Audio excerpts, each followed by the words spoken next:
আমরা যখন মন্দারমণি বেড়াতে গেছিলাম তখন মনে হয় আমাদের এখানে মুঘল আমলের শাসন চলছিল। তারপর এত দিন পেরিয়ে গেছে, গঙ্গা দিয়ে কত জল বয়ে গেছে। আমার আর মন্দারমণির শেষ পার্টটা এডিট করে আপলোড করা হয়নি। আজ করব, কাল করব, পরশু করব, রোজ দিনই করব করে আর আপলোড করা হয়নি। তারপর ভাবলাম যে এখন যদি আমি এডিট করে আপলোড না করি তাহলে পরে যখন আমি মন্দারমণিটা নিয়ে স্মৃতিচারণ করব এই শেষ অংশটা তো বাদই হয়ে যাবে। তাই অনেক দোনমনো করে আজকে বসেছি এই ব্লগটাকে আপলোড করতে। তো শেষ দিন আমরা ডিসাইড করেছিলাম যে দীপুদার মধ্যে দিয়ের এত কাছে এসে আমরা যদি দীঘাটা একবার ঘুরে না যাই তাহলে সেটা কেমন হয়। তাতে আবার তখন দীঘাতে জগন্নাথ মন্দির সবে উদ্বোধন হয়েছে।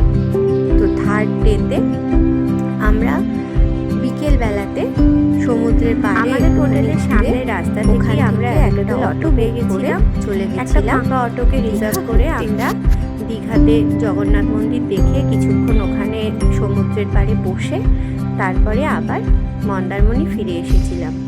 তো আমাদের এই পুরো ট্রিপটার জন্য অটো আপ ডাউন মিলে ভাড়া নিয়েছিল 1200 টাকা। তো সবাই মোটামুটি দেখছিলাম ওখানে এভাবেই ঘুরতে যাচ্ছে, অটো বুক করে নিচ্ছে বা হয়তো সেই বড় ভ্যান বুক করে নিচ্ছে, তারপর ওখান থেকে চলে যাচ্ছে দীঘা ঘুরতে।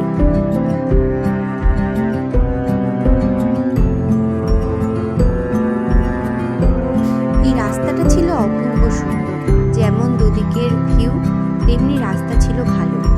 দীঘা যাওয়ার আগে আমাদেরকে অটোওয়ালা বলেছিলেন যে তোমাদের শঙ্করপুর আর তাজপুরটা দেখিয়ে দেবো। তো আমরা ওখানে একটুখানি শঙ্করপুরেই দাঁড়িয়েছিলাম।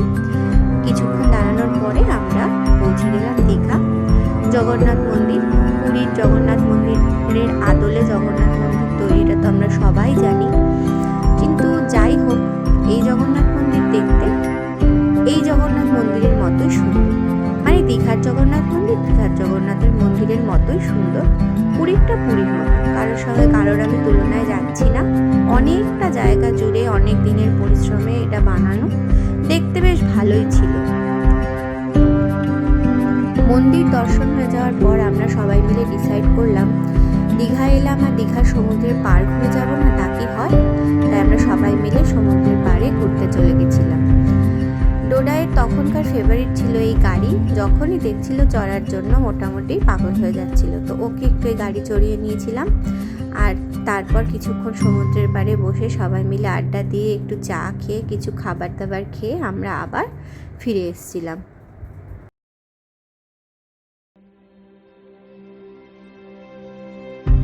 আমরা যে সময় মন্দারমণি গেছিলাম সেই সময়ে ট্রেনে ভীষণ গণ্ডগোল হওয়ার জন্য আমাদের পরের দিন সকাল 10টায় থাকা ট্রেন বিকেল 4:30টার সময় কাঁথি স্টেশনে এসেছিল।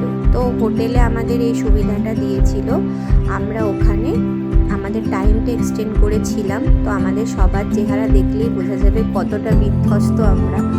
অপেক্ষা করতে করতে করতে করতে সবাই কাহিল হয়ে পড়েছি। সকালের ট্রেন বেশ 6-7 ঘন্টা লেটে পরের সেদিন বিকেলবেলা 4:30টায় পৌঁছেছে। এবং ডোডায়ের কোনো ক্লান্তি নেই, সে মোটামুটি পারলে আরও বেশ কিছু সময় আনন্দ করে নেয়। এটাই আমাদের একটা প্লাস পয়েন্ট ছিল।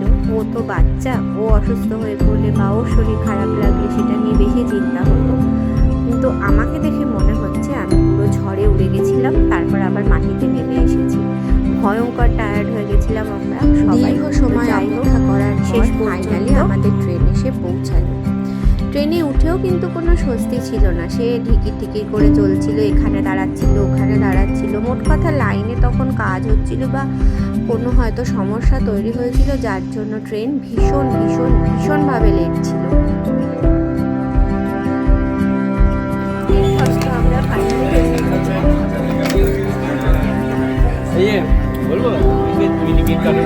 বলবে টিটি কাকুকে তুমি টিকিট বলবে নাকি?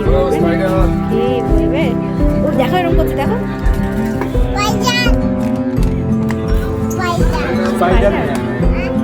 ট্রেন পুরো সময় যেমন তেমন এলেও সাঁতরাগাছি ঢুকে ট্রেন আবার অনির্দিষ্টকালের জন্য দাঁড়িয়ে গেছিলো। তো আমরা ডিসাইড করেছিলাম সাঁতরাগাছি নেমে সেখান থেকে কিছু একটা ধরে আমরা শিয়ালদা পৌঁছাবো, তারপর ওখান থেকে চাকদা ফিরবো। তো সেটাও আমরা যথেষ্ট ভোগান্তির পর শিয়ালদা পৌঁছালাম এবং অনেক রাত, তখন প্রায়